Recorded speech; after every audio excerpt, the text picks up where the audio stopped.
You're listening to Sweep the League.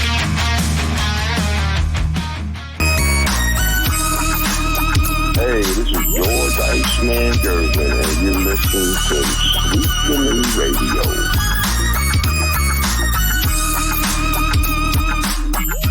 We made it to halfway to the week. It's Wednesday. It's the We Got Next Wednesday edition of Sweep the League. And lo and behold, I have radio royalty joining me tonight with James Pledger, ESPN Sports Star, San Antonio is here, man. So yeah, I've got radio royalty, one of the best producers in the game. Luckily, I've worked with Pledger a little bit here. I've done a couple of shows with him, but also, shout out to Pledge, him and guys like for us, Shemaya, our producer, Stats, our other producer. I mean, it's hard to do the producer life, Pledge. It really is, isn't it? Yeah, I mean, it's a very hard-working job with very little appreciation. It's a lot of grunt working behind the scenes diving that you do to help kind of pull things off. But, I wouldn't change it for the world. I get you, man. I always thought, why am I not a producer? I'd love to do that job, but Shemaya is pretty much bald. I mean, I think that's by choice. You are like just putting in the hours, so I'm thinking, I don't know if I want that kind of life. I want to do You don't want to work all day and not sleep, and I do that already. I mean, I'm up 6 o'clock in the morning working, sometimes earlier than that. I don't go to bed till 12, 1 o'clock. So, I mean, I guess I have that producer life, man. I mean, it's labor of love. More than anything, you do it because you love it. It's definitely not the paycheck. Yeah, I'm not going to speak to that. That's just radio in general. That's just the profession that we're in. We all make fun of our paychecks, but seriously, I mean, it's labor of love. I mean, you do it and you grind at it because you love it. Like a lot of people will put extraordinary amounts of work into things that they're passionate about. Your podcast, you're going to go above and beyond for things that you're truly passionate about. And I'm passionate about radio. I'm passionate about sports. I'm passionate about creating content. Like these are things that really, hit me and stick with me. And I probably do it for free. No, I didn't say that, boss. Sorry. Yeah, we'll have Shemaya edit that part for you if need be. Definitely do that, man. I'll be honest. I've always wanted a radio job and talk on radio and stuff, but if you love what you do, you don't have a work a day in your life, and that's kind of that's so not true. Really? Are you serious? It's so not true. You're still working. You just enjoy your work aspect of life, because it's a lot like a lot of people say, buy a good bed because you spend half of your life in it, right? Asleep. Wow. Like you spend more time than you realize actually asleep. Invest in a proper mattress. Well, you spend the other half of your life usually working. So make sure you enjoy what you do, because that way it makes it that much easier. Like I've been at jobs where I've despised going in the next day. Like it's not a great feeling. It brings your energy down. It brings your aura down. You get very volatile and snappy. Like being in the right state of mind to start a day, period, just because you love what you're doing, you're already ahead of the game in life. 100%. Hey, advice from Pledge. I told you this is a show. It's life, laughs, sports. You got the life part out of the way. I mean, there's going to be more life lessons here later on in the show. We had Chris Leha in here. Says, "What up, fellas? Hope you're having a great week. The damn heat's no joke. Y'all be safe." Yes, the heat is no joke. That's why I have an office job. Pledge has an office job. I can't do outside work, man.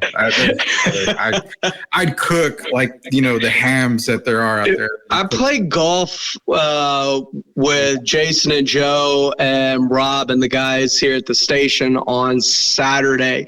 We had a noon tee time.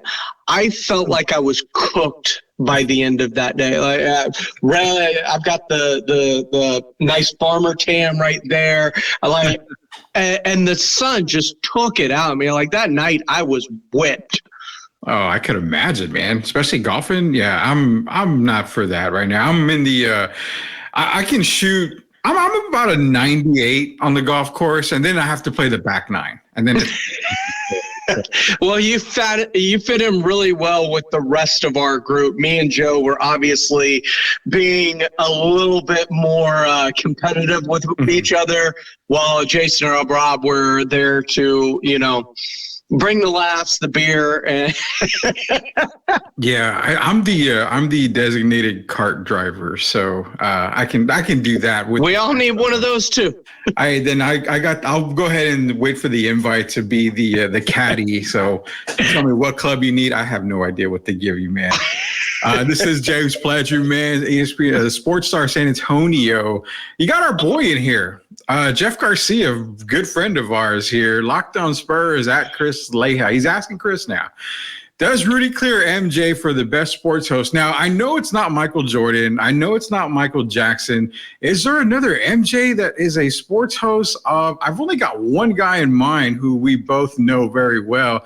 I can't speak to that, but I'm assuming he's asking you and Leha who the best is between me and this MJ guy. I have no idea who that is. Well, look. You're on the spot. I love working with everybody. Like it is always fun to come on Sweep the League with you. I always enjoy my time, and Jimenez will make me pull out my hair out from time to time. So yeah, can't do that, man. But he's a total blast to be around. Like Mike's my guy. I love Jimenez. He's like a brother to me. He's somebody that I kind of took an active part in tutoring after he won Rock the Mic, and actually sent him like some of our old Saturday morning hangover footage that we used to do back in the day, one of the cut-ups earlier today. But yeah, Mike's great. Rudy, you're fantastic. I always love being able to come on and converse with y'all and these mediums and just kind of, go in a bunch of different directions. Oh yeah, it's funny because I've done radio too. Yeah. Back in the day for a little bit there for about a year, and it's so different from podcasting because in radio world we have a script and we kind of got to get to this point, to that point. You're kind of limited on time. You've got all these breaks in there. It's just so much work to do an actual radio show, where podcasting, like you said, we're going to start on the rails, but then we're going to kind of teeter off to the left and hope that we stay on the rails. And then eventually we just go off the bridge. And that's the great thing about here is we're very similar in that format. It's more structured, break times, et cetera, et cetera. But, we'll talk about anything and everything, and if a conversation goes in a direction, we're not scared to follow that direction just because we are supposed to maybe talk Cowboys in the next segment. We got 4 hours. We can find another segment to squeeze in Cowboys. It's the organic nature of conversation is one of the best things, and letting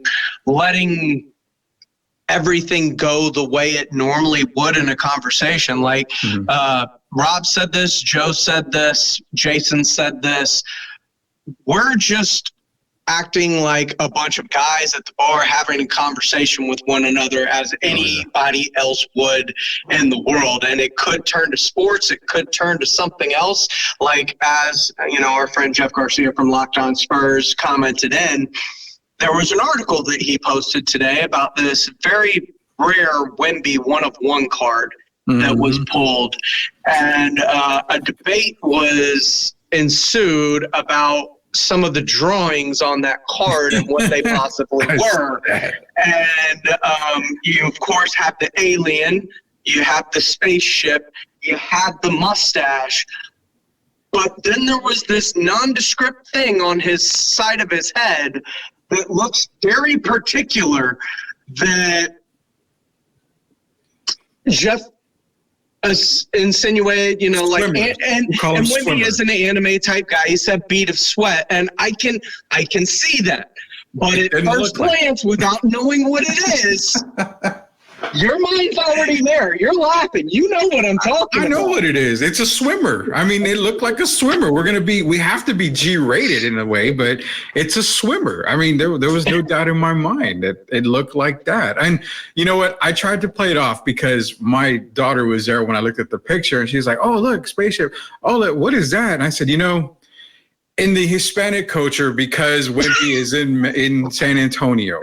You did not play culture card, did you? I did play the culture card. I said in the Hispanic culture, Mija, there's times when, you know, bad people do bad things and they get a teardrop tattoo on their face. That is Wemby's teardrop. He's going to murder the league next season, and that is the teardrop that you get when you're a bad person. He's a bad guy in the league. So I had to play that. I could have just come out and say, this is the birth, you know, of a child right here going down Wemby's face. I can't. Oh, not if it's on his face. It's not. Well, yeah, obviously it's not going to go anywhere if it's on the side of his face. But I can't just come out and say that. You know, that's something that we cannot do here. First, or even to my daughter. But real quick, Leja's in here. He says Rudy doesn't talk out of his like committed, so apparently Rudy clears. I guess I got a couple of fans. He does a job because he loves it. I love the money. David's in here, says, "What's up, guys? What is up, David?" Frank's in here, the GOAT. I'm assuming he's talking to you because I'm definitely not GOAT. Oh, he's got to be talking about you. No. It's definitely not me because his next comment is definitely you can catch Pledge extra innings with Pledge, man. You definitely want to catch that show. It's all about Pledge. It's Pledge. It's all about Pledge. It's Pledge all day, all night, no matter what. I refuse a man would draw a sperm covering his face. Pledge. I mean, I refuse to believe that as well. I do too. Like, I know things are weird in France, but I don't think it's that weird. What? I mean, I don't even know what the weirdest thing in France is. You know, frog legs are French, right? Huh? Frog legs are French. They are? Well, that can't be the weirdest thing. Not in France. Oh, I didn't say the weirdest. I'm just saying it's, you know, it's the land of weird. It is the land. They have berets. They did the skinny capris. I think they were the first on the scene with that. Mm-hmm. Like they, you know. There's nothing wrong with berets, though. I would probably rock a beret. I don't think. I mean, if that's your style, that's your style. Not everybody can pull off a beret, though. I don't know if I could. I think I would probably look like Rusty from National Lampoons, you know, kind of have that weird look from back in the day. So no man would draw a swimmer on his face on purpose unless French people are a bit freaky. We definitely do. The French people are a bit freaky. Before we move on here, man, shout out to JC as well. Evening, gents. What are we talking about tonight? Teardrops cause alien friend left. Yeah, we're going to call it a teardrop here. Quick, let me get to the shout outs here. Definitely, you got Special Leaf Tea. Tonight, I'm drinking the Tangerine Ginger. Burger Boy Burgers, another partner of Sweep the League. Mudslingers Coffee, the Friday edition of Sweep the League. We're giving away some Mudslinger gift cards, so definitely want to tune in there. Hey, if you're going to sling mud, do it at Mudslingers 100% of the time, man. Not only that, La Casina food truck. It's in New Braunfels. It's the best food truck in New Braunfels. We're going to be shooting some commercials out there for Louis over at La Casina food truck. So we got a bunch of guys on here. Sports Insanity Network, all a part of the Sweep the League TV, Sweep the League channel. Follow us on YouTube. We are with James Pledger. I guarantee we're going to talk sports. Everybody's dying to talk sports. They say women don't shave their pits over there. That's what I was going to mention. I was going to mention that. That has to be one of the weirdest things. That's a thing too. Yeah. But it's not weird in their culture. It's weird in our culture. So I think I know, but that's what I'm saying. Like, you know, they do some things over there that we just don't do here. Maybe that's one. Probably not, but I'm going to go because Wemby's an anime guy. Anime beads of sweat get kind of, and he's drawing it with a Sharpie. Like, how great can his pen skills be? It's got to, especially if it's a fat tip. Sharpie, like it's going to be bigger because I'm trying to make a connection here. You are definitely trying really hard to make that connection. Because I don't want this to be true about him. Well, what is wrong with I'm looking at the thing now. What is wrong with having a swimmer on your face? No. I'm not talking about that part. I'm trying to say, like, what is, like, you're trying not to make it weird, but it's already weird. I mean, I don't know how else to put it. I'm looking at it right now and I'm trying to think, well, can I blow it up to show everybody? But you know what? Go to Jeff Garcia's X page. You look at it, you decide for yourself. I'm looking. Are you afraid you're going to get censored on here if you show that picture blown up? I definitely won't get censored. Let me bring this up. It's kind of hard because I can't really, I don't have the technology side of things, but here it is right here. So let's see if we can get it even bigger. So that's about as big as I can get it there. You're looking at the picture. You got the autograph. You can click on the picture. But it'll take me to. It'll actually take me to. Oh, that's the website link. Yeah, that'll be the website. So that's the link there. But for those of y'all see, you look on the side. It's got a thin body. You know, it's got a bigger head. It does look like. Could it be a loogie? Pledge? No, he didn't get spit on. We could pass for a loogie. I mean, it could. Let's be real. It could. A drop of sweat. I'm rolling with the drop of sweat.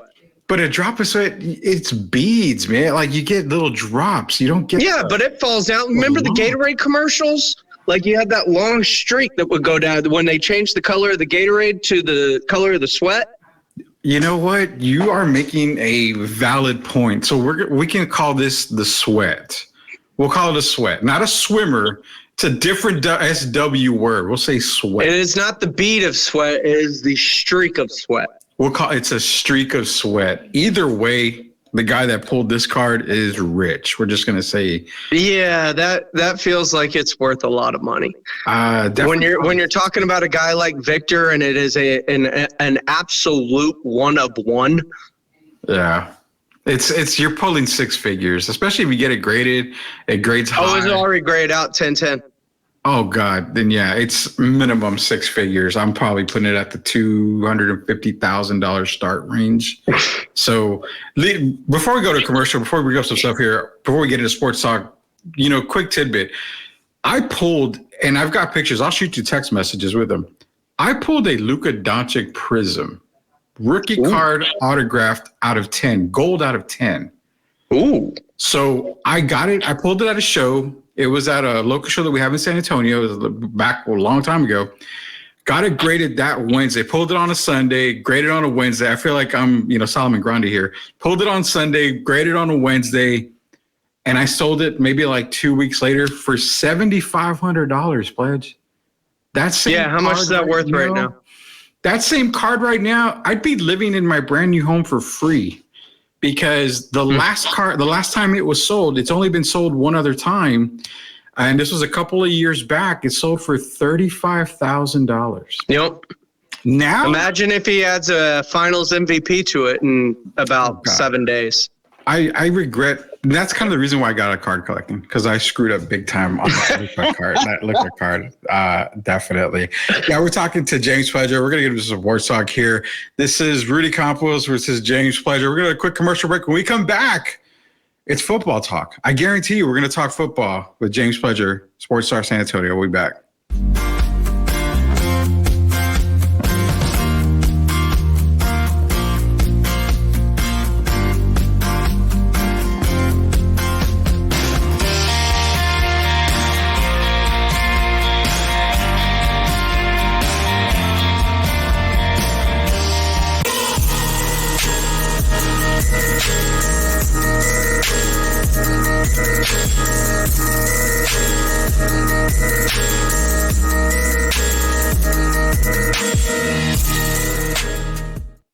Yeah, so JC's back in here. Says, a couple hundred for the teardrop sweat stain. Yeah, I would say probably a couple 100,000 for that teardrop sweat stain. Good call on that. We're going to call it the sweat stain, the streaky sweat stain on that Victor card. But nonetheless, man, NFL season's coming up. We are vastly approaching the NFL season here. And we've seen your Houston Texans not just improve, but just become monsters of the midway. And I'm using that because I want to use that. Houston Texans just made a ton of great moves, and they're not the only team that improved in the offseason. We saw Kansas City add to the receiving core. You just gave Patrick Mahomes a lot more weapons. Not only that, I mean, you can say the whole Kirk Cousins fiasco adds a little bit to Atlanta as well. I think it does make them division champs at minimum. Other teams in the league that we've seen improve. I talked to you on the phone a while back, maybe about a week ago, and I mentioned the Tennessee Titans as a team that I have as a sleeper team. Okay. And I do like what they've done. Offensive line has been shored up. I like the receiving core they have there. Tony Pollard's not sexy, but it makes sense if you're losing Derrick Henry. Their defense with Lavarius Sneed is a good addition. I think they're a team that could surprise, but the moves in the offseason, let's not use the Texans right now because that is your team. Give me some teams that you feel made the right moves in the offseason to put them in place to maybe be Super Bowl contenders, but definitely improve to where it's playoffs now for these guys. I mean, you've hit a couple of them. The Kansas City Chiefs obviously did a lot this offseason, revamping that receiving core that was so putrid this past season. Mm-hmm. The Atlanta Falcons are a team that in a bad division, you add a quarterback, the weapons they have. I think just changing the coach and the offensive philosophy really helps that team out, and having a coach that will actually utilize a Bijan Robinson, a Kyle Pitts, and a Drake London instead of, trying to get other people the ball for whatever reason, Tyler Algiers and Jonnu Smith. I don't know what he's doing over there, but Arthur Smith had some idea of what he wanted to do. It just didn't align with the capital they invested in players. Yeah, tell me. So having competent leadership, I think, at the very top with the coach, coordinators, I think that's a good start for Atlanta. I think the Jets had a really good offseason. Mm-hmm. I think the additions they made with the receivers in the draft, the Tyron Smith at left tackle, they revamped the offensive line even more. I think that was very, very good for a Jets team that knows it's in a short win now mode with Aaron Rodgers, and they're trying to maximize that window, especially with him coming off that injury. So I thought they did a very good job. The Washington Commanders, low-key, had a fantastic offseason. When you look at the linebackers that they added, Bobby Wagner, Lopo, they added on defense with Johnny Newton, Jerzon Newton out of Illinois in the draft, and Mike Sandersill, who out of Michigan, who is a phenomenal slot corner. I think he's going to be really good for that defense. And you talk about, the defensive line that they have in Washington with Payne and everybody. I mean, that is just a sick rotation of guys that they can throw at you on that defensive line. And of course, the big addition, that being Dan Quinn on defense, a guy that knows how to get turnovers, how to make, and they bolstered that side of the football. And then you add the piece that's been missing on the other side of the ball with Jaden Daniels, who, in my opinion, yes, was the second best quarterback in this draft. He is accurate down the field. He gives you a little bit of wiggle. And he's big. He's a bigger guy. It's not like you're worried about him getting blown up. He looks skinny, but I think that's just because of his size. Mm-hmm. And that could be a surprise team in the NFC East this year, just with Dan Quinn, the way he turns around defenses as quickly as they do, and with the pieces they added. If it's not like Jaden Daniels is walking into a bad situation offensively that's bereft of weapons. He's got Brian Robinson. He's got Gibson. He's got like Jahan Dotson as well. Jahan Dotson. He's got Clarence, but they also drafted Willie really well. Ben Sinnott, I think, out of Kansas State, is a phenomenal tight end. And a great addition to that offense. I mean, they've got weapons. It's not like he's coming into a bad situation. I think there's not the potential for like Texans all the way into the second round of the playoffs kind of jump, but I could see them really threatening teams and, 7 to 9 wins for the Washington Commanders this year. Yeah, Washington it's a surprise team for me. Another team that did a lot in the offseason, also adding Austin Eckler into the backfield for Washington. They just made all the right moves.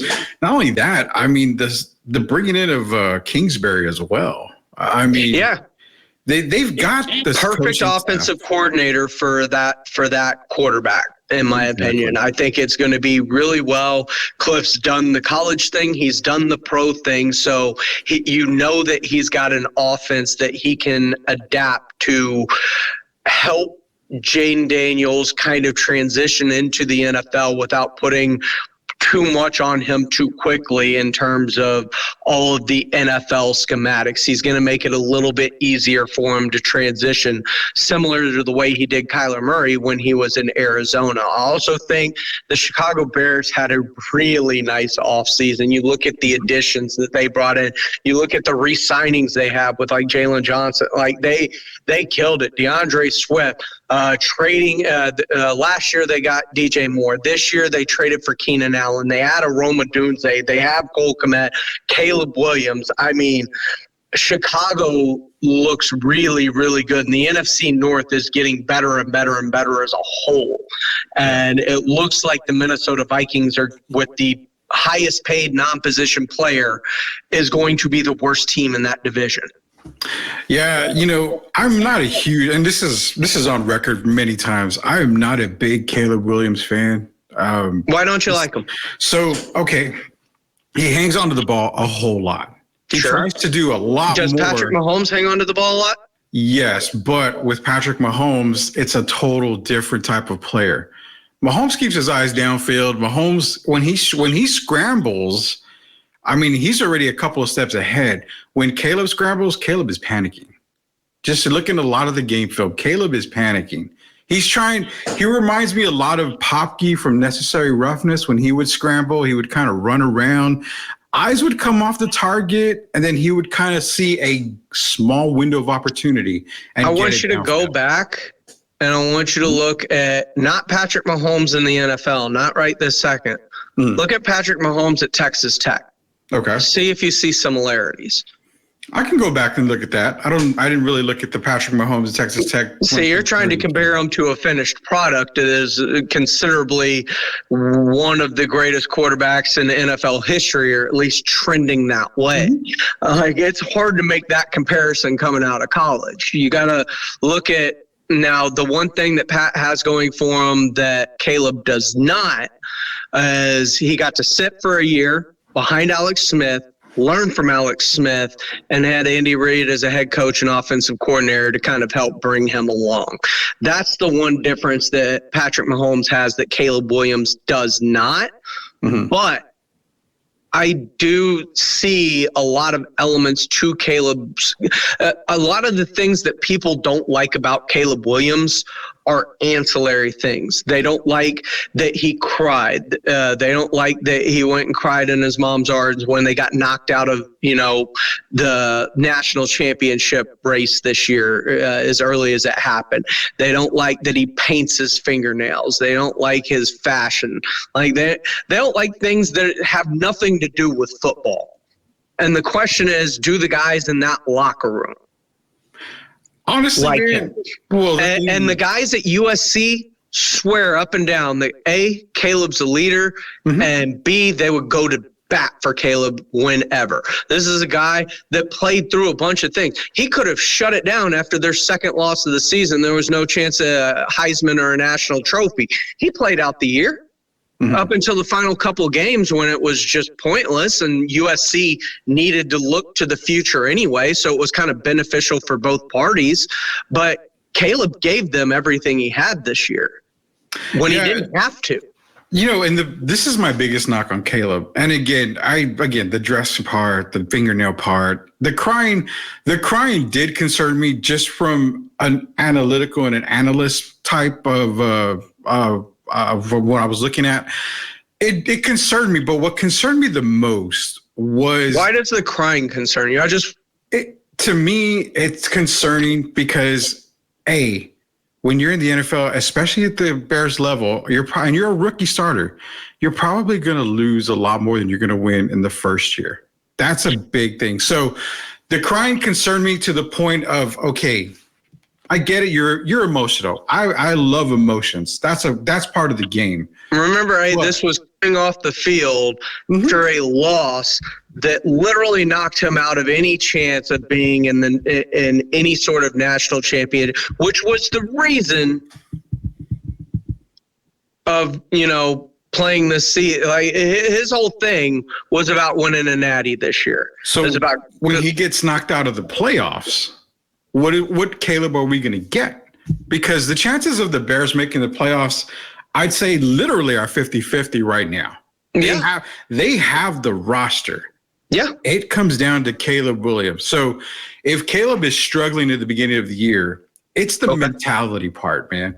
Can he bounce back? Can those guys pull around? You're acting like he was crying in the middle of the game. No, it has nothing to do with the crying. That's what I'm trying to say. No, that's what I was saying, though, because you said the crying bothers me. So I'm asking, what is it about the crying that bothers you? The thing that bothered me about the crying is, like I said, it's an emotional part, but to me, it was a knock on his mental game.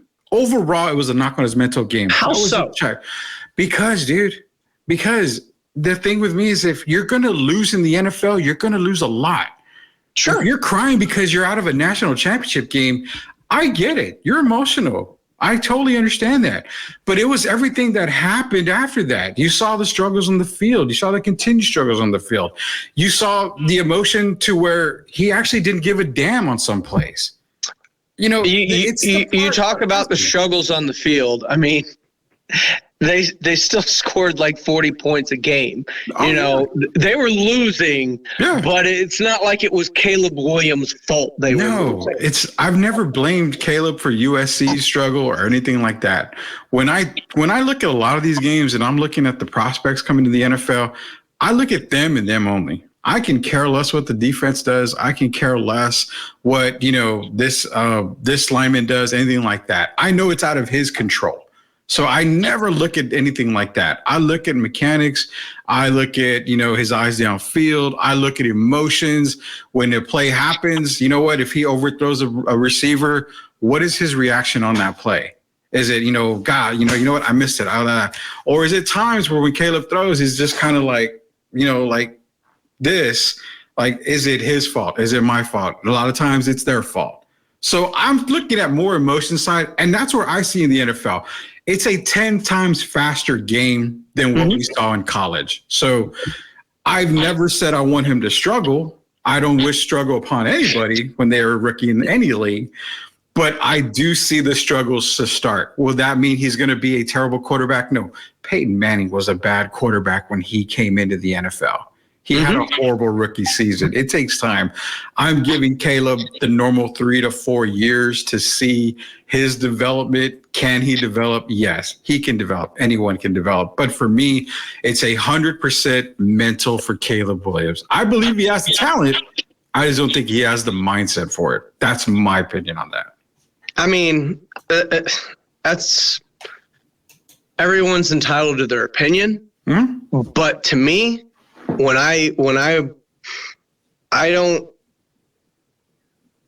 the crying after the game, like that's an ancillary emotion I could care less about. It's not something it's not like he was crying during the middle of a play or in a huddle. He keeps his emotions in check on the field for the most part. And he plays with passion. Like that passion can overflow, and at the end of the game, he may let it out. That's fine by me. I think that's a good thing. The fact of the matter that we want everybody to fit into the same cookie cutter version of what we think something is, it's not what it is. That's not life. Everybody leads differently. Leadership is not a one-size-fits-all quality or trait. Nobody's going to lead the same way Tom Brady does. Nobody's going to lead the same way Patrick Mahomes does. Nobody's going to lead the same way Dak Prescott does. They all lead in their own simple, different ways, right? I told this story today on air of C.J. Stroud. They asked a question about, when did you think that he had what it took to be a leader? And they said during his pre-draft visit. And a lot of teams will say stuff like that, but it's the backing up of what they said. It was, he went to the lunchroom, he sat down, players, vets, working building all gravitated around him and were holding conversations with all of them, and everybody was engaged, and he kind of commanded a presence just in the lunchroom of dealing with things. And then when they got drafted him and got him on the field, like he had a couple of different handshakes with a couple of guys he met during that line. Still did those same handshakes that he knew from what they did when he was at that lunch. And now coming into this year, he's got seemingly a different handshake for every single player on the team that he has with them. I mean, it's incredible just that he can remember all that stuff, which tells you how quickly he was able to ingest the playbook anyway and comprehend it, but just, his ability to connect with people on a personal level. That's how you get people to follow you. The play will come. People will rally around your play, but he had players rallied around him before he ever took a single snap in a practice. Like he had people, Laramie Tunsil, one of the most respected left tackles in all of football, was calling him QB1 by the end of like mini camps before training camp started. Like there's a personality trait that people exude, and it's the way you connect with people on a level both on and off the field. And quarterbacks, kind of all leaders, not just quarterbacks, both sides of the ball, linebacker, whoever is the leaders, captains of your team, they have a way of ingraining themselves with the people in that locker room, no matter who they are. Mm-hmm. Yeah, I get that completely, man. And, with C.J. Stroud, it's kind of funny because he was the best quarterback in that class. And when I saw that Carolina took Bryce Young, who, I mean, if you really looked at Bryce Young, he was not ready for the NFL at all. C.J. Was he not ready for the NFL, or is he put in a horrible situation? So I've been saying for a long time already that if you have C.J. on Carolina, they do win more games. CJ coming out of Ohio State. 1-2 more games? I would probably put minimum 2, but right around maybe 3 more total. I mean, so he was just dropped into a bad situation then.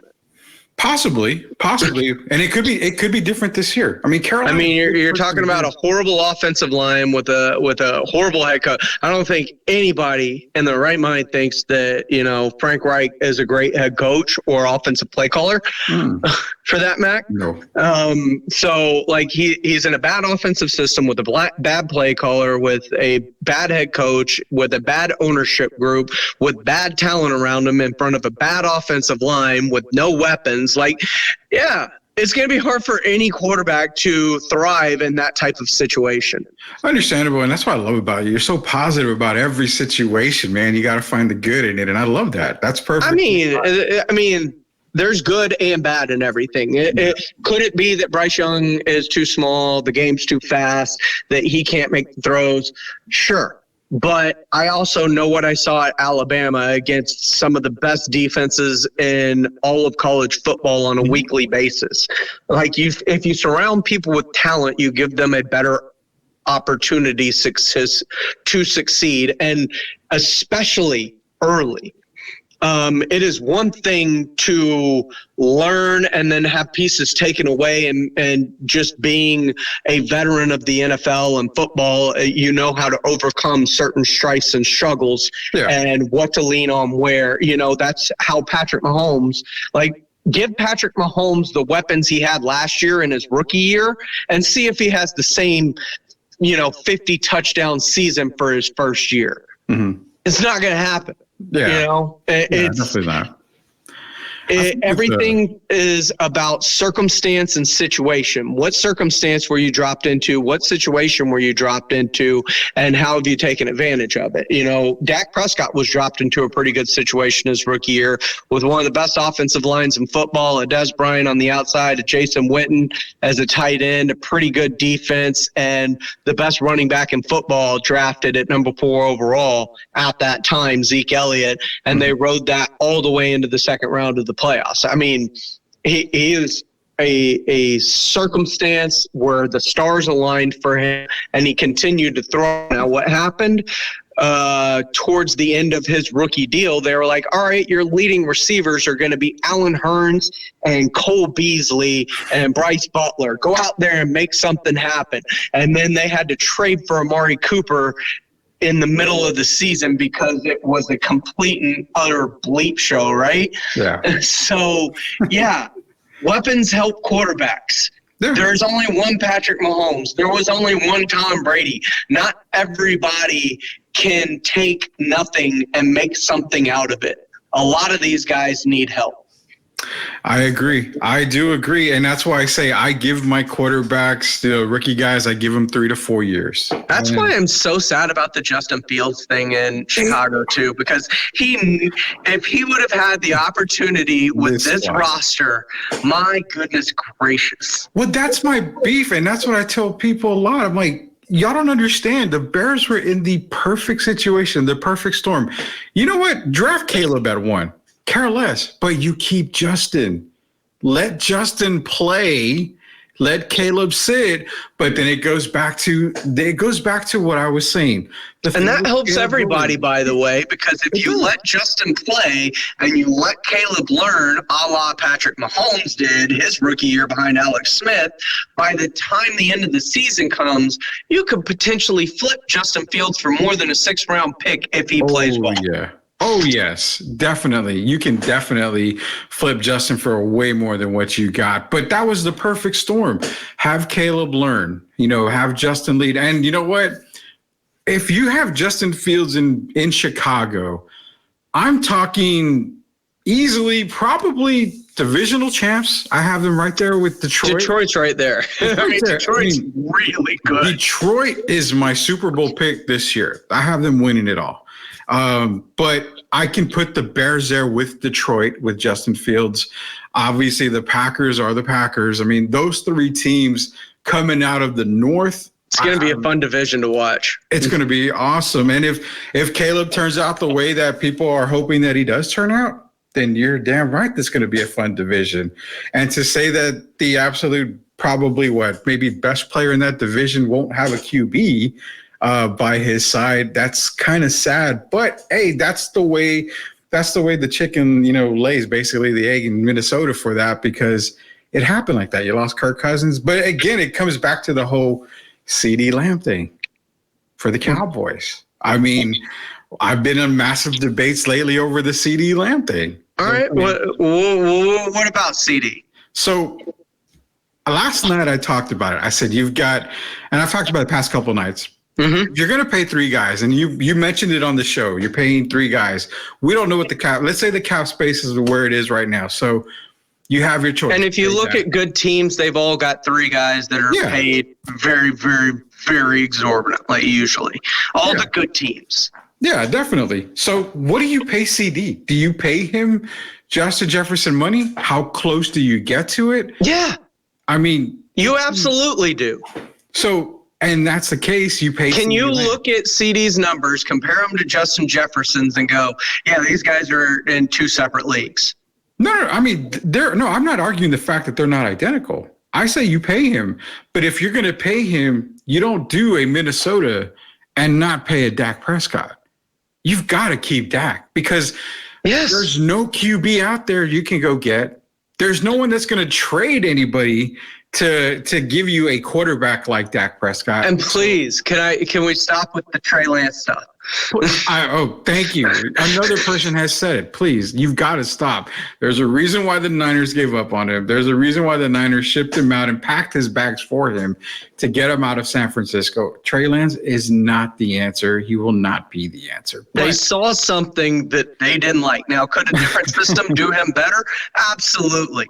But to think that a different system's going to turn him into a top 10 quarterback in the NFL is absolutely ridiculous. This is really hard. Like, quarterbacks are really hard to come by in the NFL. Just look at the list of quarterbacks that you would want leading your team. If you were a fan of, let's just say, the Seattle Seahawks, and you knew you needed a quarterback, Geno Smith ain't the guy, right? We all know he's outside the top 15, correct? Yeah. But if I could put a top 15 quarterback up there, I'd be in a pretty good situation in Seattle, wouldn't I? Oh, yeah. I mean, with those receivers, with those running backs, Walker. I mean, you've got a lot of talent in Seattle. So yeah, if top 15 quarterback makes sense, and that's what I was saying was, if you're going to pay CD all this money, then you have to stop with the Dak talk. He's going to stay. He's got to stay. You've got to pay him. You're not going to go pay CD and, have Cooper Rush throwing to him the entire time. It makes no sense to pay CD Lamb then all that money. So if you're taking one guy who's the odd man out, I've said it was Micah Parsons is the odd man out. And my fight, it's not going to happen. Let's be real. It's not going to happen. But although the haul they could get for a Micah is that would be impressive. Huge. I mean, it's no Herschel Walker deal, but it can be up there. You can get a massive haul from Micah Parsons, but you're getting at least 2 firsts. Easily. So that brings up to the point that I was making is you take Dak, you take CD, you take Micah. Out of those 3 positions, the absolute hardest one to fill is the quarterback position. You can easily go into the draft and get a wide receiver 1 these days. Mm-hmm. And you can get him in the 6th round, 5th round, anywhere. So to say replacing CD Lamb, very possible. You can get a wide receiver 1. Now, the Micah Parsons thing, we're starting to see more hybrid linebackers, defensive ends. These guys are getting to be that special when it comes to the draft. So if you see Parsons go, I'm not necessarily crying at that because of the talent coming in. These kids are getting way stronger, way faster, way better. So if it's me, I'm either buy Parsons or buy CD because I can replace one of those guys easily in a draft. That's my argument out of those 3 positions. Yeah, I mean, if you had to pick one, I get it. But I'm not picking one. I'm picking 3. I'm building my team and my future around a quarterback, a receiver, and a pass rusher. Like that. Most teams are.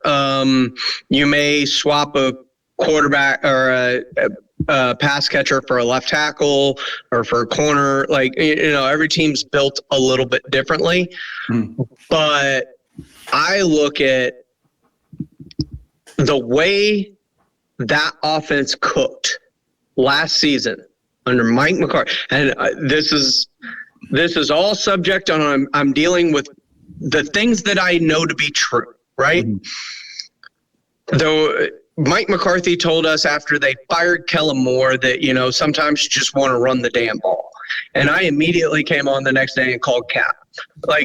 I've seen you as a play caller, Mike McCarthy. Running the football is not something that you believe in. That is absolute cap. And it proved to be true this year. Now, they tried to force it a little at the beginning of the season, and the offense looked a little wonky, and it didn't work, and it just kind of looked off kilter. But also remember, kind of first year in a new offense, first few games in a new offense, when did the offense start to cook? It was after the San Francisco 49ers loss, in which CD threw a tantrum on the sideline. And from there on, CD ate CD8. CD8. He ate 8. Yeah. Because he broke all Irvin's records.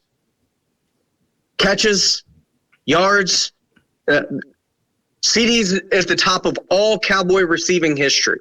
Yeah. You know who got him the ball? Dak Prescott. Dak Prescott was second in the MVP voting. Second. Yeah. Yet Cowboys fans want to throw him away like he's a piece of trash. Yeah, he had a bad playoff game. Sucks.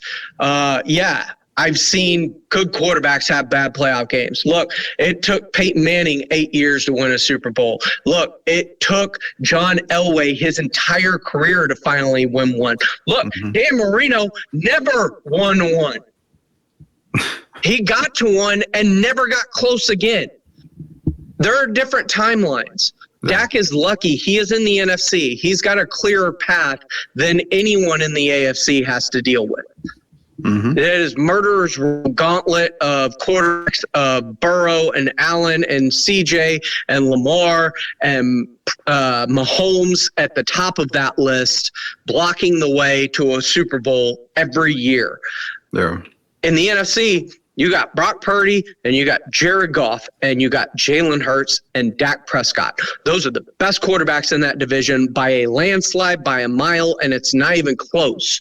And Dak Prescott, as long as he is on the Cowboys with some sort of supporting cast, then they have a chance to make a run in the playoffs, because all you got to do is get hot. The New York Giants proved to us multiple times, you just got to get hot at the right time. The problem is the Cowboys always get hot earlier in the middle of the season, and then it kind of falls out late in the season, right? So they just got to work on their timing of peaking. The Mahomes and the Chiefs have kind of perfected this of wonky middle or beginning of the season, trying to get their footing, treading water, and then boom, comes December, they turn it on, they start playing their best football. Defense is playing at elite level for most of the season. The offense finally gets on track late. Everything's running together as they head towards the playoffs. Yeah. Good teams kind of know when to peak, right? The problem is the Cowboys always seem to peak too early. There's the home game win streak. I always thought that loss to the Lions in the regular season, what should have been a loss, that would have actually helped them in a way. Yeah. It would have recalibrated them mentally instead of them just feeling like gods at home and it's preordained for them to win there. I think that's kind of what happened in a way against Green Bay. You're dealing with a wild card team. It was a team that got hot at the end of the year. And, you know, you're undefeated at home. You walk in with this sense of confidence and swagger and air. And all of a sudden, that air gets taken out of the balloon real quick with a couple of quick touchdowns. And then you're scrambling. And then there's a couple of quick picks. And one of them's returned for a touchdown. And next thing you know, it is 28-3. And you don't know what just smacked you as you're going into halftime. Aaron Jones looking like Barry Sanders and Walter Payton, you know, going through that game there. But, yeah, man, I mean, Ryan's in here saying, so out of the three, you take Dak and CD and let Micah walk. No, I'm keeping all three. No. All three. If you had to let one walk is what we're saying. But I don't have to. That's the point. That's the whole point. The salary cap keeps going up. It has gone up 40%. Yes, I know. In the last 4 years. They're not going to walk. Let's just say they're not going to walk. But if it ever came down to it. You're basically asking me marry F. Kill. Sure, why not? Bench, start, cut, whatever. Yeah. You're asking me I have to get rid of one of those. What is the cut? What is the cut then? Because if I'm cutting, the easiest thing to find is a receiver. Very, very easy. I'm cutting CD if I have, like if you're telling me these are your three options and you have to assign an option to each of these players, I'm cutting CD only because wide receivers are much more plentiful in the NFL and coming out of college, they translate a lot quicker now than they ever have before. It used to take them a couple of years to kind of figure out the NFL, figure out new route trees, but the game's hybrided so much between college and the NFL that they're having a more seamless adaptation into the NFL than they've ever had before. And they're also, because of the constant training that they do, just position-specific with position-specific coaches away from their own teams, even colleges, high schools. Like your individual specific training as a receiver now much earlier than you ever have. And I think that's also leading itself to a lot more people translating a lot faster into the NFL. Yeah, and for me, like I said, it's Parsons, because if you're keeping Dak, you want to give him that number one. You want to give him one of the best receivers in the game, keeping CeeDee Lamb. Again, what you mentioned for the receiver side, I mentioned for the defensive side. You've got a bunch of hybrid guys coming in. You're seeing, I mean, look at the guys that came in recently. But do you have a bunch of guys coming in like Micah? Like there's a bunch of guys, and then there's guys like Micah. That's the tough part. But then but you know what? Is he one of them? Pledge. I've always said this to everybody. Even Jeff Garcia goes bonkers with it, because if I am a GM, I take calls on everybody. You want to call me about the guy that's selling peanuts? If you're a GM, I can literally call you about Wemby. You can call me about Wemby. I've said it before. I've said, Jeff, if I'm GM and you called me about Tim Duncan, I'm taking the call. Doesn't mean I'm going to do anything. That's fair. Yeah, you always take the call. You always take the call. So because you never know when even talking about Wemby can just naturally transition into, all right, but what about Devin Ann? Exactly. You take the call. So if Miami calls and says, hey, what do you want for Micah? I'm willing to offer you 2 firsts, 2 seconds, and XXX. You don't think I'm like, God bless. Okay. Let me think on that. It's Micah Parsons. 2 firsts, 2 seconds? I mean, it's Micah Parsons. You can do a lot of damage with that. No salary cap room and 2 firsts, 2 seconds. Exactly. So you always take the call. You always take the call. I mean, you always got to take it. So for me, it's Micah. I agree with that. Even with Tim Duncan, because you never know when a silly conversation can turn into something more plentiful for someone else. And that's, my thing. Okay, so if Denver calls you and says, you know what, we love Wemby. We're not going to get him from you, but let me try it. Let me give you 3 firsts, the next 3 firsts. We're going to give you Jamal Murray, Porter, and you know what? We'll give you the MVP in Jokic just for Wemby. Are you saying no? You want to be a championship team quicker? Exactly. You just kind of built yourself a championship team right there. You don't have to give up Devin. You don't have to give up certain people. It's just one player and a Devontae Graham, but yet I'm sending you 3 of my best, and I'm going to give you 3 first. You got to take the call, because there are morons running teams out there. Let's be honest. There's some rookie guys out there running them. I mean, we've all seen draft day when Jeff Carson made that trade and all this other stuff, and Kevin Costner, his character, got this. It happens, man. You take the call. So you know what? Call me about Wemby. I don't care. It doesn't mean I'm going to do it. Now, if you're offering me a James Pleasure tie, I probably will take it right away. He is the best dressed man in radio, man. Greatest Cowboys receiver of all time. They love the Mary F. Kill segment we just did. Let's get to Sith here. Shout out to Sith, man. Thanks for joining. A pleasure. But with that being said, trading Micah could see it possibly getting 2 defenders for the price of 1, which wouldn't be bad. That's not another player out there. Yeah, I mean. Look, I'm not opposed. You got to know what a trade looks like before you can say it's good or bad, for the most part. But it's very hard to turn down a generational pass rusher like Micah Parsons in terms of just his ability to disrupt. It's like just straight up disrupt. It doesn't even have to come down to the sacks. The sacks eventually always come.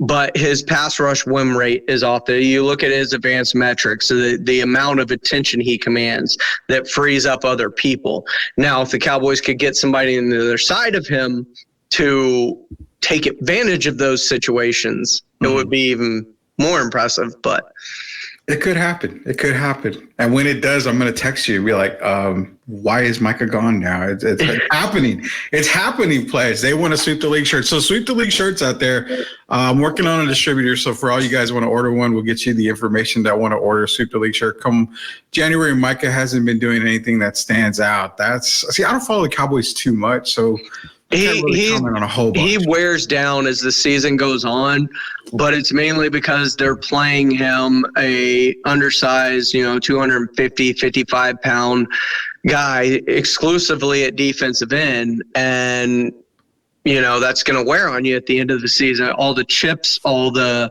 running backs getting you coming out of the backfield right in your rib cage, like as you're engaged with the defensive lineman, the tight end coming across and getting you, like all of these hits end up taking advantage. Now, will Mike Zimmer, who wants to use him more fluidly in terms of linebacker, rush and hybrid, like that's going to be interesting to kind of see the way that he's utilized, because it's not going to be as specific as it was where you're right in for Dan Quinn. He's going to be coming from a bunch of different angles, and does playing him at linebacker some more and him shooting gaps help to preserve him as the season goes on. Yeah, 100%, man. I can understand that completely. Tim's in here. Shout out to Tim Gonzalez. He's always joining us. The Spurs package: Johnson, Sohan, Vassell, and 3 first-round picks for Jason Tatum. I'm hanging up the phone on that, Tim. I'm not giving that much up for Jason Tatum. Really? No, not for Tatum. Now, the players, I'm 100% for on the players. It's the picks that I'm kind of like, maybe. Well, you get to keep the picks. Oh, no. Okay, no, 3 first-round picks. I see it. 3 first. All that. Well, it depends. Are they your own picks or are they Atlanta's picks? Well, that's the thing. If it's 2 firsts this year. If they're my picks, I'm in. Yeah, and that makes sense, but it depends on what picks it is. I think you're probably end up keeping either a Vassell or Johnson. I don't think Boston would take both of those guys. I think you're looking to keep Vassell or Sohan. I think Boston would really want Sohan just because of the depth they're going to need in the front court. Sure. No, I understand that. I'm just saying if I'm San Antonio, I'm doing what I can to keep one of those two. Yeah. Man, the Sohan experiment hasn't worked for me since Baylor, so that's hope for a whole nother show with you on that one, Pledge. But, yeah, this is Sweep the League, James Pledger. We're going to close up here in a minute here. We got to get his prediction here. Pledge, we got finals happening tomorrow. Let me get your quick prediction here in just a second. No, you don't want to get into the Penix stuff? Oh, I hope you wouldn't bring that up. Let me get your finals prediction real quick here. Give me 1 second. We'll get your prediction. All right, this is not working. Okay, I got to get with Shawai on that. But NBA Finals, give me your quickest prediction for the NBA Finals starting tomorrow. I think it's going to be 6 games probably. And I think it's going to be the Celtics. Like, I understand they didn't have a tough road to get here. I understand that every big star in every series that they played got hurt. There was no Jimmy Butler for most of the Miami series. There was no Tyrese Halliburton. There was no Donovan Mitchell for part of the Cleveland series. Like they were very fortunate. Mm-hmm. But teams that win titles get fortunate. Like there's a little bit of luck involved with winning a title, and you can't tell me when you stack these 2 teams up side by side, Boston's the deeper team. Yeah. Boston's just deeper between their stars with Brown and Tatum, and then you have Derek White and Drew Holiday. Drew Holiday, and then you got Kristaps Porzingis, and you've got Al Horford, and like they're just insanely deep.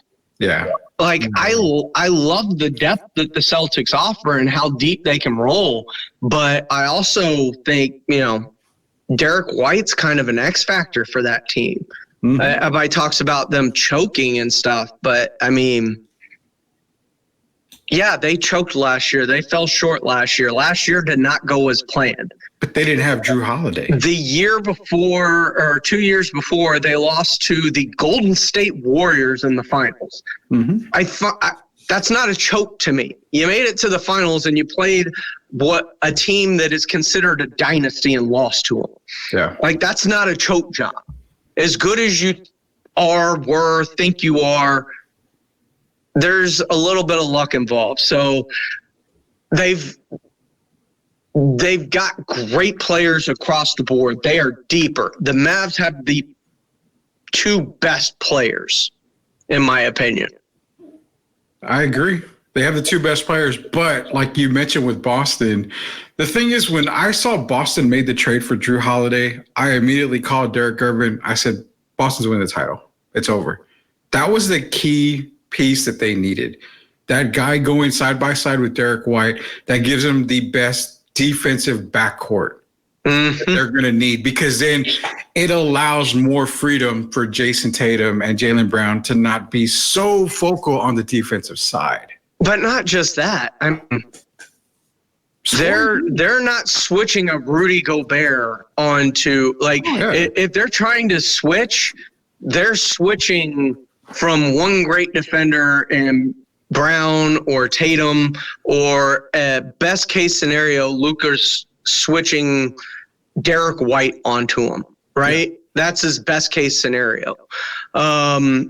It's, maybe he can get switched onto a Kristaps, but Kristaps is a pretty damn good defender who's underrated and has the length to boot to be able to make up ground on those step backs. So I think they will handle the switching of Luka Doncic and the threat that really ate up Gobert and Karl Anthony Towns. Like that was an issue for them. Like, they couldn't handle the switches. They didn't have anybody.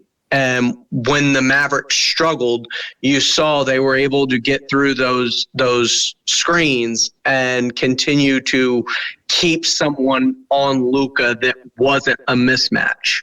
Yeah, so you got it right for me. I had Derek White as a key factor for Boston. Just the way he's been playing in the playoffs. I mean, he's co-MVP of the Eastern Conference Finals for me. He definitely should get all the love in the Eastern Conference Finals. I know Jaylen Brown won the MVP, but Derek White was right there for Dallas to have a chance. They've got a chance. Like, no. I'm not selling it like this is going to be a washer. No.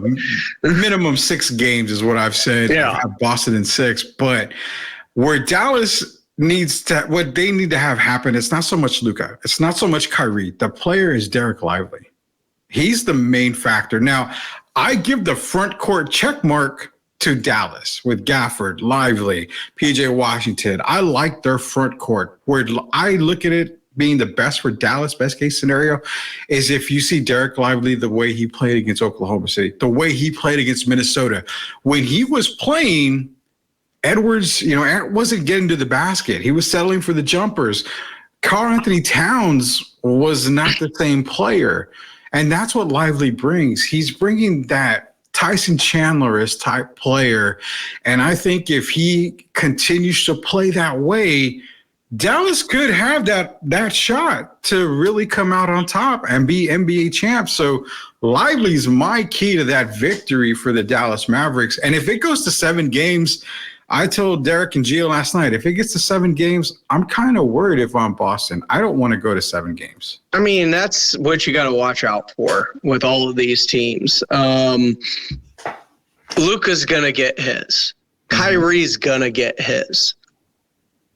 You can't let PJ Washington or Derek Lively or, Gafford. You can't let those guys beat you.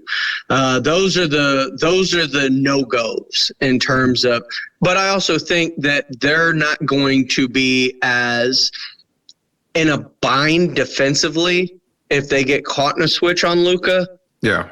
and trying to scramble to where his passing becomes his and Kyrie's passing becomes so deadly to where they completely forget about a PJ or a Gaffer or a Lively, and you're just seeing uncontested lobs to the bucket to Lively, or PJ Washington hitting wide open threes because his defender just collapsed on Luka Doncic. Like, I don't think that's going to be the issue with Dallas. You're not going to see the defensive lapses you saw because of the overcorrection and the just trying to save face on the switches in which Luka was just shaking Gobert. That's not going to be the same issue that you're facing in this series. Yeah, I do believe, I can see that very well. And that's kind of why I still have Boston winning. I mean, it's just, this is a true NBA Finals where it is legitimately anybody's game. I mean, you can have the best defenders in the league and, Drew Holiday and Derek White. And of course, if you got to switch, Jaylen Brown can, put some length on Kyrie or Luka. But the backstories on a lot of this, Porzingis playing against the Mavericks, Kyrie going back to Boston. I mean, this is a series. Kristaps going back to Dallas. Yeah, Kristaps, like I said, former Maverick going back to Dallas. This is one of the better NBA Finals that I'm kind of excited to actually watch. I'm excited for this NBA Finals. So it's going to be super close. I think it's going to be a great series. It's just going to be hella entertaining, I think. Oh, yeah, man. Shout out to, again, La Cocina Food Truck. Louis is in here. Go see Louis, man. Best food truck in New Braunfels, Texas. And it's all about taste, Pledge. And Louis and La Cocina Food Truck, they got the best taste in town, man. And I'm going to give you the benefit of the doubt here, brother, because you trying to put a good taste in my mouth with this Michael Penix thing. I was trying to avoid it, and I'm not going to be able to avoid it. So my gripe on the Penix thing is, like I told you on the phone, it's not so much the pick. It's where they drafted him. And you clearly said, if you want your man, you go get your man. If you think he's a dude, get him. You don't play around. You don't, especially at the quarterback position, especially when there's two teams behind you in Denver and Las Vegas just salivating to try and move up to get a guy.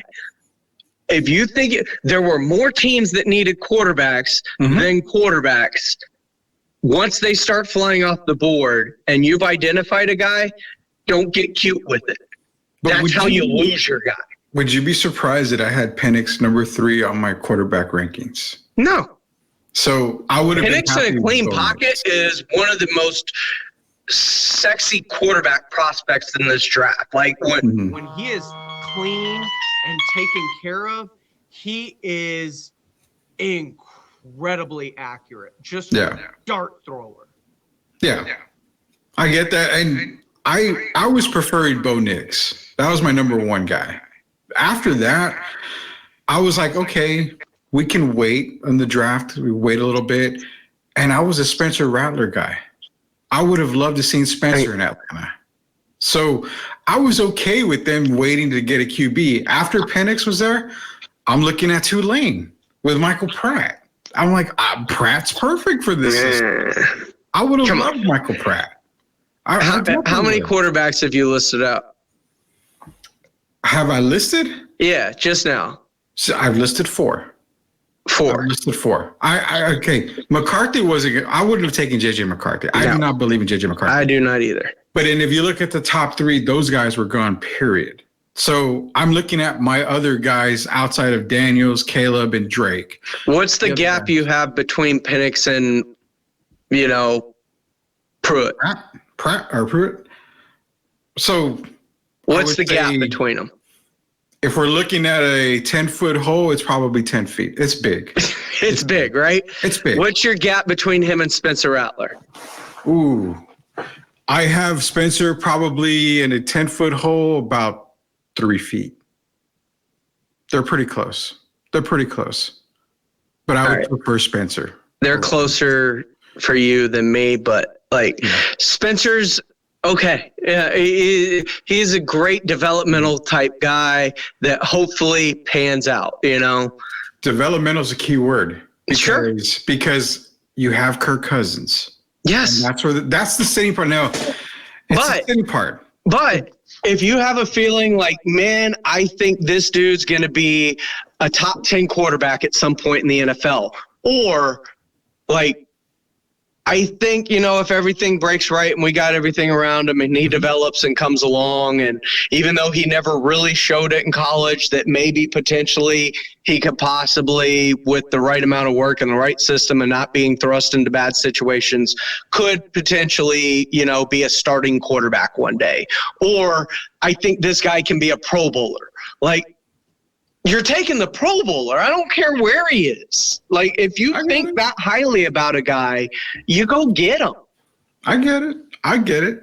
I completely understand. That's why I remember hanging up and Gio had called me, and I'm like, Pledge is really convincing me that Penix at 8 was the move. And it's the move because of the situation. He doesn't have to play right away. He's walking into a situation to where his rookie contract and 5th-year option line up perfectly with the guaranteed money on Kirk Cousins' deal, where it's 2 years guaranteed and basically they can get out of it in year 3 if they wanted.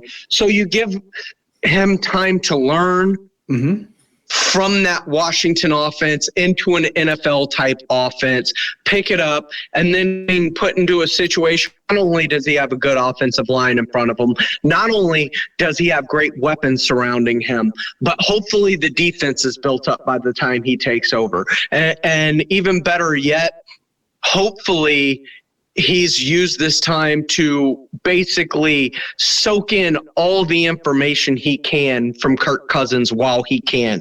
A guy who has been in this league and done it the hard way, that this will hopefully make his transition that much more easier into the league. So many people think, man, if I can just find a CJ Stroud. Do you know how rare it is to find a guy to come in his rookie year on a bad team and fix literally everything in 1 year? Doesn't happen. Does not happen in this league. Aaron Rodgers sat. Patrick Mahomes sat. The guys that played their first year, even though they're pretty good now, I mean, Trevor Lawrence was god-awful in his rookie year. Like, we were like, oh, this may have been the, situations, supporting cast, offensive scheme, like these all matter and are factors in a quarterback's success. If Tom Brady ended up in Cleveland playing in a completely different offensive system that didn't fit him, is Tom Brady today? No. Nope. No, I get it, and that's what I'm saying. You go and get your guy, and that's the biggest part that I agree with you on. If you want him, you go get him. I don't care if the Spurs fans in this upcoming draft, or not fans, but I'm sorry, the front office, if they think Stephon Castle is going to be elite All-NBA type point guard at some point in his career, take him. You don't mess around and think I might get him at 8. Like if you think that highly of him, somebody else might too. Well, Castle is the number 1 prospect for me for the Spurs on their big board. I have a Castle, Dalton Connect, and Tejin Saloon. Those are the 3 guys that I've been on. My favorite thing that I keep hearing is it's very sad with the Topic news in terms of the partially torn ACL. Yeah. But the thing I keep hearing from Spurs, I don't want Topic. I want somebody like Josh Giddey. Topic is Josh Giddey. He really is, man. It's the same type of player. Guard who is incredibly smart, has great floor vision, can create, but has no shot. Cannot shoot. And that is the common factor in majority of these prospects is shooting. But that's all prospects in the NBA for the most part right now. There's one guy in the draft that can come in They're creators, not shooters. The only pure shooter I see in this draft is Reed Shepherd. And I actually have Reed pretty low for me. Reed can score the ball. There's a lot of knocks on Reed, though. Is it because he's the first guy in, last guy out type of guy, son of a coach? No. His work ethic, quicker than fast. His measurements, I have concern with his measurements, is what it is. But for me, hey, man, you can't go wrong with Dalton Connect. The kid is a scorer. He can shoot the ball, get to the basket. He can put buckets up with just the best of them. And can you imagine pairing a Donovan Clingan with Victor Wembanyama in that front court? I'm all for that. I'm all for that. But you know what? It's funny. Would you move up? Would you package 4 and 8 to move up if you could? To make sure you got your guy? If you thought it was somebody that might not be there at 4, if it was like Clingan, who's probably not going to be there at 4, or Rishashare or Sarr. If you truly, truly believe in that player, then yeah, you make the deal. If you believe in them. But what GM in this league looks at this draft like, I have to move up for this guy? I don't know. Well, Wemby played in France. He was the GM of a team over there. Probably has pretty good insight on how he thinks either Sarr or Rishashare actually are played against. So is Sarr or Rishashare going to add 8 more wins, 10 more wins to the team? Not next year. So again, why go for one player? And I get you get 2 players, but if you're going to trade up for that guy who you feel is going to make an instant impact, which this draft doesn't really have a whole lot of. Yeah, that dude's not here. And if he was, nobody's accepting that trade. Exactly. Like that's kind of the point is in the NBA, especially with the draft, you have to make your moves in these kinds of drafts because that's where you can make a move. Like that's where you can get a person. That's where like you're kind of looking beyond the curve of the art. I don't care what people were offering. No, the Spurs weren't moving off of 1 last year. No. And the Hornets weren't moving off of 2, and the Trailblazers weren't moving off of 3. Like the first 3 picks were set in stone. Oh yeah. You just didn't know if Miller or Scoot was going 2 or 3. Yeah. But that was it. You knew the top 3 picks. You had no clue, and there probably wasn't a team that was going to talk you out of those trades because it's not like Atlanta was like, I'll give you Trae Young to move up to 2 to get Brandon Miller or Scoot Henderson. No, like that's not how it works in the NBA. You're getting a pocket full of crap and some future picks for what it is. So yeah, I mean, to be honest, it's weird because I still feel that them going into next season, they're going to have the same roster pretty much. I don't see a whole lot being done in this offseason. You may see a signing here and there. You may see a trade, but I don't see it happening this season. I mean, I can, but it's, I am of the belief of I could see the Spurs doing a million different things, and neither one of those things would surprise me. Exactly. I don't know the move that would blow my mind. Like if they acquired like a Giannis or something, that would probably blow my mind. Mm-hmm. But for the most part, like if they acquired Darius Garland, I could see that. If they acquired Trae Young, I could see that. If they acquired or if he's cut loose here in the next few days and they end up signing Chris Paul, I could see that, right? Mm-hmm. If they ended up, signing Tyus Jones.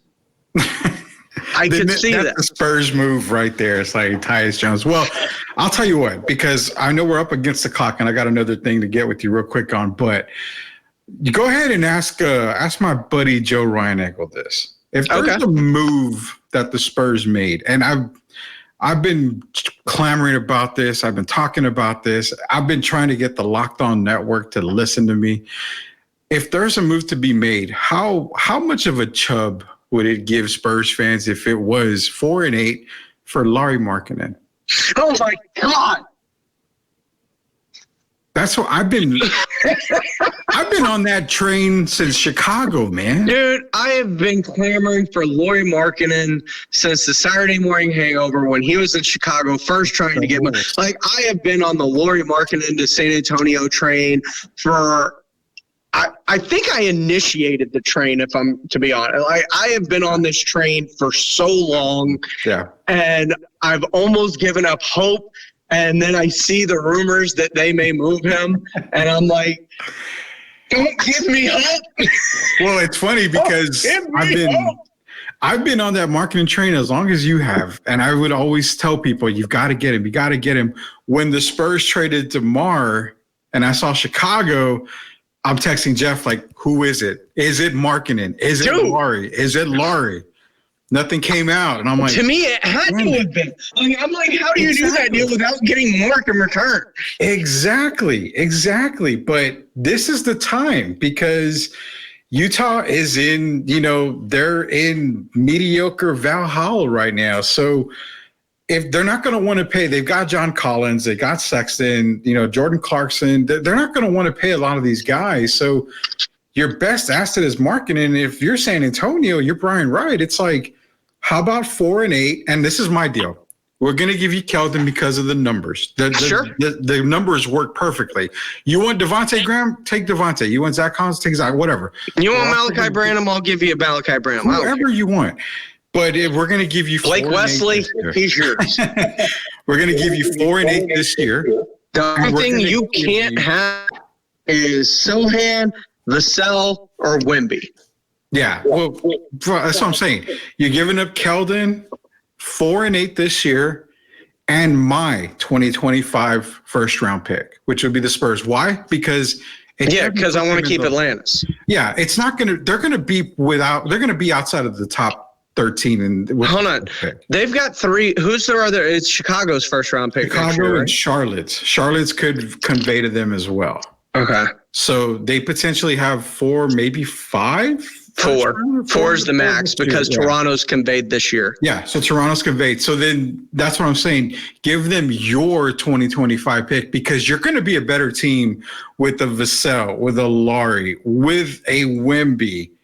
I'm not saying playoff team, but I sure as hell can say that they are definitely playing bound, but they're not no damn straight up lottery bound, top 5 pick, whatever type team. There's no way. I would move heaven and earth to an extent to get Lauri Markkanen on the San Antonio Spurs. Yeah. You got a true stretch 4 that can keep Wemby at the 5 where he excelled this season. And can you imagine the nightmare scenario of pick and rolls, pick and pops between Wemby and Markkanen? Jesus, man.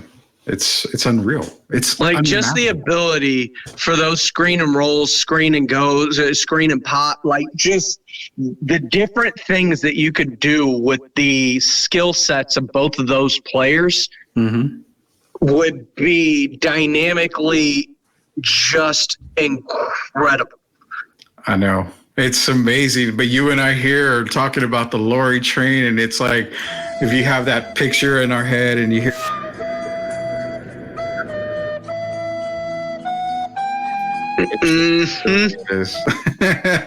Lauri Markkanen to San Antonio. We got to get that train going. One last thing before we go, man, because I know, like I said, we're up against the clock here. We've got a couple of comments. Tim Gonzalez here. I always love these guys, the beautiful bearded bastards. Choo, definitely jumping on that Mavs bandwagon. But you're an I thought he was jumping on the Markkanen train. Well, yeah, no, I'm talking about he was jumping on the Mavs earlier for his prediction, but he's jumping on the Markkanen train as well. You're an anime guy. I just got into anime. What are you watching? So I'm about to finish Hunter x Hunter right now. Oh God, great series. I'm on the last 12 episodes. I just got out of the Chimera Ants, decade-long series for Hunter x Hunter, but I started with Death Note. I love Death Note. That was so good. Yeah, Death Note. I saw the movie on Netflix. I like the movie. It is all right.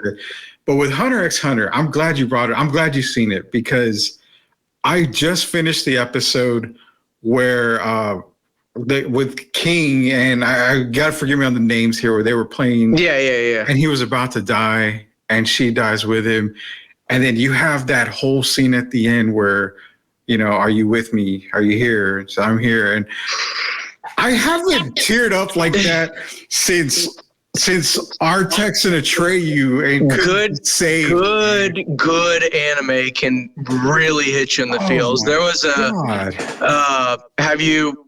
have you been in on Demon Slayer yet? I am picking that little bits. My daughter's into it, so I'm kind of getting here and there, but I'm gonna put it together and watch it. Yeah, that's a really good one as well. Demon Slayer is fantastic. My Hero Academia is really good, and a lot of this stuff's on Hulu right now, or Disney Plus even, because Hulu's Disney Plus is kind of just sucked everything into it now, all of its other properties. Of course, the GOAT, Dragon Ball Z. Yeah, I have seen some of those episodes as well. Everybody tells me One Piece, but I don't have a lifetime to watch all those episodes. One Piece is good. I mean, there is a kind of a holy trinity, a triad, if you will, of anime. And it is One Piece, it is Dragon Ball Z, and it is, some people say Bleach, some people say One Piece. Beautiful Bearded Bastards, right? Cowboy Bebop's phenomenal. I've recently started rewatching that again. It's one of those soulfully well done animes. Trigun is insanely good. You feel so incredibly bad for Vash the Stampede because of the things. Seriously, it's kind of like a Greek tragedy in a way. This good person, these bad things befell. It's really good though. Like such a really, really well written story. There's so many. Gundam Wing has always been one of my favorite go-tos from back in the day. Like, anime is real fun. You hit me up, you're like, hey, I need something to watch. I got you. I know. I was recently introduced to it. I'm like, okay, let me give it a shot. My daughter's big. We're going to San Japan. We're going to do all that great stuff this year. So she kind of got me into it, and I'm like, let me check it out. I had some friends tell me, Jeff's telling me, I know you're big into anime. So I was like, let me check it out. But man, this Hunter x Hunter, I was going smooth. I've seen some of the deaths.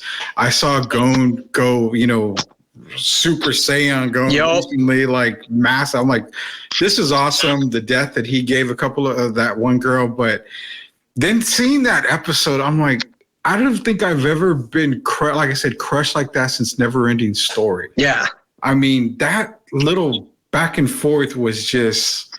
There's some freaking gut punches in anime. You know what? I'm gonna text Jeff tomorrow, kind of be pissed off because I'm like, you didn't prepare me for some of this stuff. You didn't properly prepare me for the emotional anguish. Yeah, Inuyasha is a fantastic one as well. I was actually debating on just to sit on my couch in my robe and my boxers eating chocolate ice cream all day after seeing that episode, man, because it was a horrible episode, but one of the best episodes I've seen, period. Yeah. Not so much episode, just one of the best acts that I've seen in an anime show so far. But I'm definitely going to keep on the anime bandwagon. Hey, he's back in the T10. Sweet. Welcome, man. Right. Hey, nonetheless, we've gone super way over, which I know Samaya's going to probably get mad at me, but no big deal. Sorry. No. Not every time we get the GOAT here on the show for Sweep the League. But Pledge, I appreciate you joining us here on Sweep the League, man. It was fun talking Cowboys, going back and forth. You started making me to believe in the Penix, which I do believe in the Penix move. I just got to get over where he was drafted. But hey, you know what?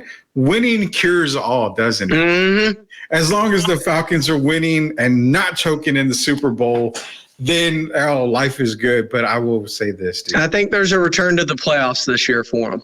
I will take the playoffs because if we get to the Super Bowl and we don't win it again, I don't think I'm going to make it to the very next day. I'm just gonna go ahead. See, this is the great thing about fandom is like you always get to look at one side. It's like, I don't know. I don't think I could ever take. No, I have never cheered for an NFL team that has ever made a Super Bowl. Oilers? You were an Oilers fan, right? Yeah, never made a Super Bowl. I know. we Atlanta's the bridesmaids. Gonna probably never be the bride, but nonetheless, man, I'm gonna say for a fact that your Texans are probably gonna be a Super Bowl champ before the Falcons, and I'm gonna die a Super Bowl-less fan. That sucks. That sucks bad, man. That's Look, terrible. I love all the love that my team is getting in the media. I also am very excited about the prospects of what they can be. I also know what their schedule looks like. And it is a daunting schedule. And the fact that you got to go from Kansas City to turn around and play on a Saturday to turn around and play on Christmas Day on a Wednesday against the Baltimore Ravens, like that's a short turnaround against a really good team that's really physical and added to Derrick Henry, like, and also owned you twice last year. Yeah. So, I mean, I'm aware of the brutal aspects that the schedule kind of provides this team. Like you're playing a bunch of really, really good teams. And you know what's crazy is you and I, we've been rooting for teams that have the biggest, what would you say, the biggest, well, yours had the biggest comeback in NFL history with Houston and Buffalo. And Atlanta had the biggest collapse in Super Bowl. So you and I need to go share a beer, and we need to just get totally wasted on all of our sorrows here when it comes to the NFL. Appreciate everybody joining us here on Sweep the League. We'll be back tomorrow, and we've been reintroducing bits and pieces of Sweep the League history. So we brought Austin Hartsfield back from Sweep the League back in the day. Gio's been back. Derek's been back. Candace Avila Garcia, the queen of Sweep the League, is on tomorrow night. So she's wanting to make a comeback. So, players, I appreciate you coming on. This won't be the last time everybody from Sweep the League will be seeing you. I'm sure we'll get you back on the show here pretty soon. Again, you got to give Ryan Nagel some love for me, man. I got to talk to that guy in a while. So maybe we'll all get together somewhere and just shoot the shit. Definitely not on the golf course, because I don't think I'll be able to shoot under 200 on 18 holes, but we shall see, man. Appreciate you being here, man. Thanks for coming on to Sweep the League. We'll catch you around the next time you pledge. Again, thanks, man. Appreciate you, Rudy. Thank you. Thanks, everybody, for joining in. This is Sweep the League. We'll see you guys tomorrow.